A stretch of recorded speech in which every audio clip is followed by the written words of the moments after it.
Ngayon po, nandito tayo sa second booking natin. Balimbento natin ay Gimba.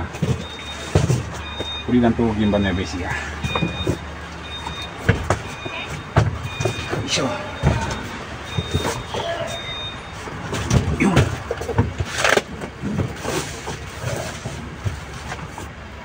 Ito po, medyo mabigat.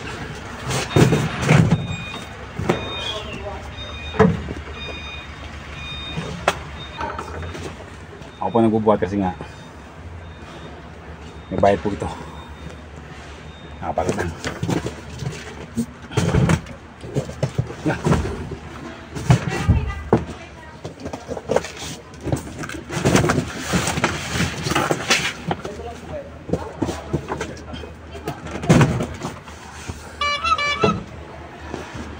Yun.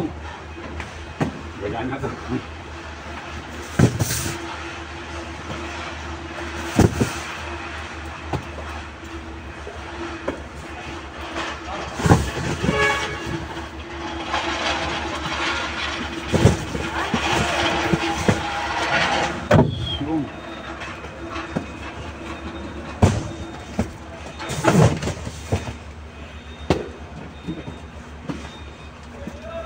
Okay lang po nakaganyan. Okay lang po nakaganyan.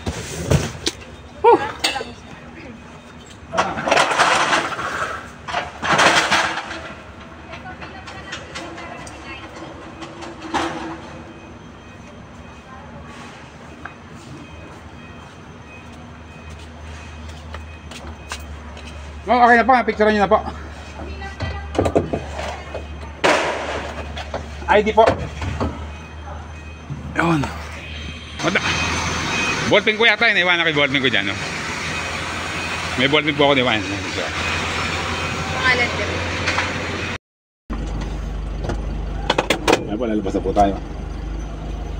Nakarga na po natin yung 1,000 kilograms na daday ng Gimba Nueva Ecija. Wala po kasing wala po akong helper. Kaya po yun, nakapagod din.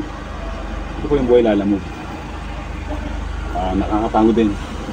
Kaya po, lalo na pagka walang help, pagka may buhat. May bayad po kasi pagka may buhat. May bayad yun, helper, extra helper, may bayad po yun. Kaya po yan, tabo na po tayo ng Gimba Nueva Ecija. Ngayon po, tatawagan ko na po yung customer kung sila ay magpapatulgate o hindi. Kaya po, bago din, no? Nasa NLEX na po tayo. Bali, yung biyahe po natin nari ay 117 kilometers simula sa pick up hanggang doon po sa may drop off. Bali yan po, tinawagan ko po yung nag-booking. Sabi nila okay lang na mag-tollgate ako at babayaran nila. Bali niya po, dadaanan po natin yung NLEX STX sa tip. Bali niya po, nakita nyo naman, sakripisyo po yung pag nalalamove, lalo na yan, walang helper. Kasi po, kung may helper po ako, babayaran ko pa yung helper. Kaya hindi na po, sayang din po yung babayad sa helper. Siyempre po, kailangan po natin kumita. Hulugan po kasi sasakyan, kaya tiis-tiis po muna, tsaka-tsaka. Pero sa ibang kumpanya naman po, sa ibang bodega, ang nagkakarga, may tagapagkarga po.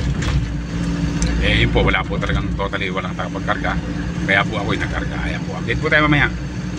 Ayan po, kitang-kita nyo yung bundok ng Arayat. Bali dito na po tayo pala sa Kanda, Babayad ako. O yun po yung Mount Arayat. Sige po, update po tayo. Sa STX na po tayo ngayon. Bali, yan po. Pagkaling po ng NLEX, STX po, ito po. Tapos pag-after ng STX, exit po tayo ng dulo ng STX. Ayun. Papasok naman po tayo ng Tiplex. Ito, sa may gawing Tarlac. Nandito na po ako ngayon sa may Pura, Verona, Tarlac. Bali, dito nga po tayo exit. After po ng bayan na to, yun po, Gimba na. Bali niya po, 19 kilometers po tayo sa may drop off. Pag exit po natin dito, kakanan po tayo dyan, papuntang Gimba na yan. Napakalakas po ng ulan. Mahirap magpapamulan. Sana yung bababaan ko ay may silungan. Na po tayo ngayon sa may sa bayan ng Gimba. Bali 650 meters po sa drop off. Buti nga po dito wala pong ulan ngayon. Dalawang bugso po yung ulan na nadaanan ko. Pareho po siya sa ano, sa expressway po. Ayan, sa T-Flex po at saka sa SCTEX po at sa T-Flex. Napakalakas po ng ulan. Pero pagdating po dito sa Gimba, ayan po, medyo sikat pa yung araw. Kaso nga lang may pondo rin po ng ulan. Sana po bago umulan may babako na po ito. Ayan.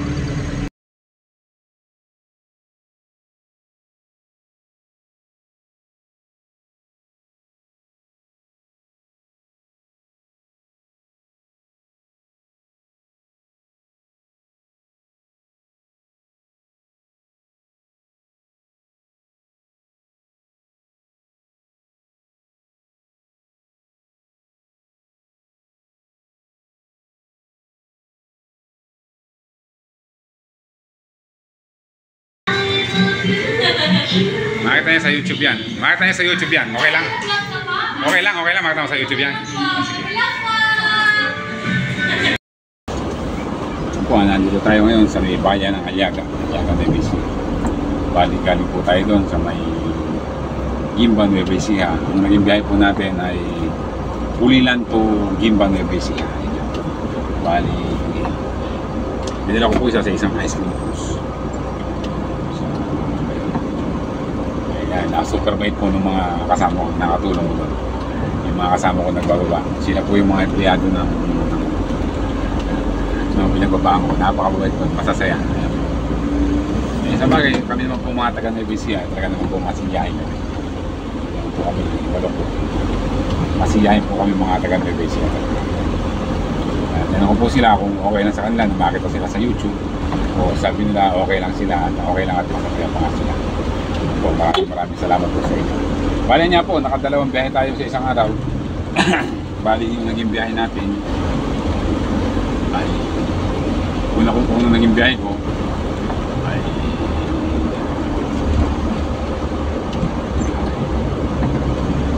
naging biyahe ko ay Gapan Baliwag. Bali yung rate po niya 800 plus 803 basta ganun 800 plus yung rate niya. Tapos ngayong uling biyahe ko nga po ay Pulilan na Gimba. Ang rate po niya ay 2445. Bali yung